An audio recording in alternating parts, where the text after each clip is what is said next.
2011년 3월 22일 새벽 멕시코 태평양 연안을 항해하던 대형 호화 크루즈. 디즈니 원더호에서 24세의 영국인 여성 승무원 레베카 코리엄이 흔적도 없이 사라졌습니다. 이 사건은 세계에서 가장 안전하고 행복한 장소 중 하나로 꼽히는 디즈니 크루즈 내부에서 발생한 전대미문의 실종 사건입니다. 사건 발생 직후부터 현재까지 디즈니 측의 조직적인 은폐 의혹과 부실한 초기 수사, 그리고 상식적으로 이해하기 어려운 미스터리한 정황들이 끊임없이 제기되어 왔습니다. 디즈니라는 거대 기업의 화려한 불빛 뒤에 숨겨진 잔혹하고 어두운 미스터리, 레베카 코리엄 실종 사건의 실체를 사실에 기반하여 객관적으로 추적해 보겠습니다. 레베카 코리엄은 영국 체스터 출신의 젊고 활기찬 여성이었습니다. 체육을 전공한 그녀는 아이들을 워낙 좋아했기에 디즈니 크루즈의 청소년 프로그램 요원으로 선발되었을 때 매우 기뻐했습니다. 그녀는 크루즈 내부에서 밝고 성실한 직원으로 평가받았으며 가족들과도 자주 연락을 주고받으며 밝은 미래를 계획하고 있었습니다. 실종 전날까지도 어머니와 평범한 일상 대화를 나누며 곧 고향으로 돌아가 가족들을 만날 날을 기대하고 있었습니다. 그런 그녀가 갑자기 바다 한가운데를 항해하는 거대한 선박 안에서 감쪽같이 증발해버린 것입니다. 사건의 공식적인 시작은 2011년 3월 22일 아침이었습니다. 레베카가 예정된 근무 시간에 모습을 나타내지 않자 동료들이 그녀를 찾기 시작했습니다. 선실과 선내 어디에서도 그녀의 모습은 보이지 않았고 결국 선내 방송을 통해 그녀를 호출했으나 아무런 응답이 없었습니다. 디즈니 원더호 측은 승객과 승무원 수천 명이 탑승한 거대한 배 안을 수색하기 시작했습니다. 하지만 대대적인 수색에도 불구하고 레베카의 흔적은 그 어디에서도 발견되지 않았습니다. 선박 내부라는 통제된 공간에서 성인 여성이 흔적도 없이 사라진 이 기이한 현상에 대해 선사 측은 즉각적인 해명을 내놓지 못했습니다. 레베카의 실종 사실을 인지한 디즈니 측은 곧바로 선박의 등록지인 바하마 당국에 신고를 접수했습니다. 공해상에서 발생한 사건이었기 때문에 관할 건은 바하마 경찰에게 있었습니다. 하지만 선박이 멕시코 푸에르토 바야르타 항구에 정박했을 때 배에 탑승한 바하마 형사는 단 한 명뿐이었습니다. 수천 명이 탑승한 거대한 크루즈 선박에서 발생한 중대한 실종 사건을 단 한 명의 형사가 조사한다는 것 자체가 초기부터 부실 수사를 예고한 것이나 다름없었습니다. 해당 형사는 며칠 동안 선내를 대충 둘러보고 몇 명의 승무원만을 조사한 뒤 레베카가 파도에 휩쓸려 바다로 추락했을 가능성이 높다는 결론을 내렸습니다. 그러나 조사 과정과 디즈니 측이 제시한 증거들은 수많은 의혹을 낳았습니다.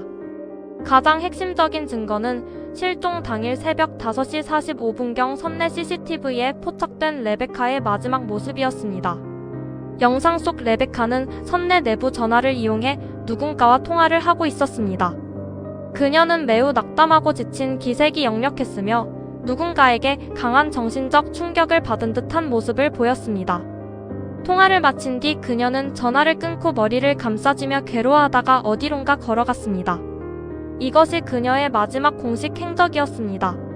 선사 측은 이 통화 상대방이 누구인지, 무슨 대화가 오갔는지에 대해 유가족에게 명확하게 밝히지 않았습니다. 디즈니 측은 레베카가 선박 5번 갑판 앞쪽에 있는 승무원 전용 수영장 구역에서 높은 파도에 휩쓸려 바다로 떨어졌을 것이라고 주장했습니다. 선사 측은 그 증거로 해당 수영장 근처에서 레베카의 것으로 추정되는 슬리퍼 한 켤레가 발견되었다고 말했습니다. 그러나 유가족과 전문가들은 이 주장에 강한 의문을 제기했습니다.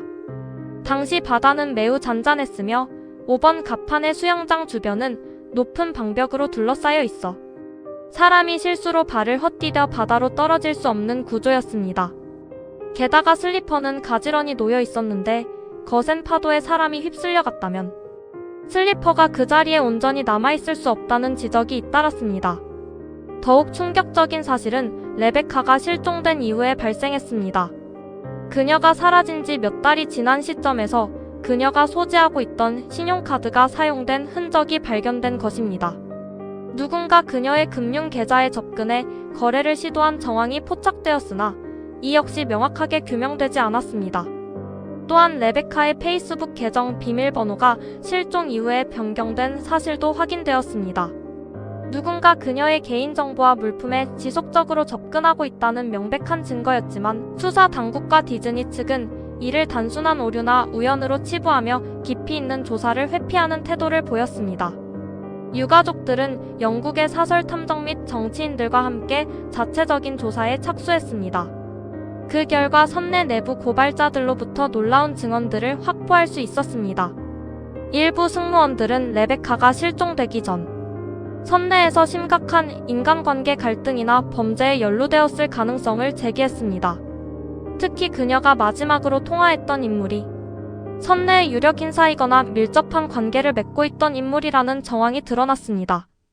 또한 실종 직후 디즈니 측이 레베카의 방을 철저하게 청소하고 소독하여 잠재적인 범죄 현장의 증거를 완전히 인멸했다는 주장까지 제기되면서 기업 차원의 조직적 은폐 의혹은 더욱 증폭되었습니다. 영국 의회에서도 이 사건은 큰 논란이 되었습니다. 공해상을 항해하는 크루즈 선박이 각국의 법적 규제를 교묘하게 피하는 이른바 편의치적 제도의 허점이 적나라하게 드러났기 때문입니다.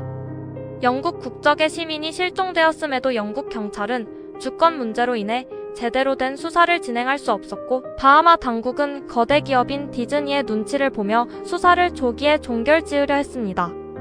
레베카의 부모는 딸의 진실을 밝히기 위해 수년간 법정 투쟁을 벌였으나 영국의 수사를 요청해도 영국 경찰은 공해상이라는 이유로 수사권이 없었습니다.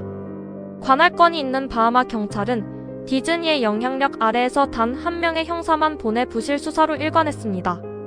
즉, 가족들이 아무리 싸워도 공식기관을 통해 진실을 밝힐 법적 수단이 완전히 차단된 상태였습니다. 결국 디즈니 측과 비밀리에 합의를 보았고 합의 조건에 따라 사건에 대한 구체적인 언급을 할 수 없게 되었습니다.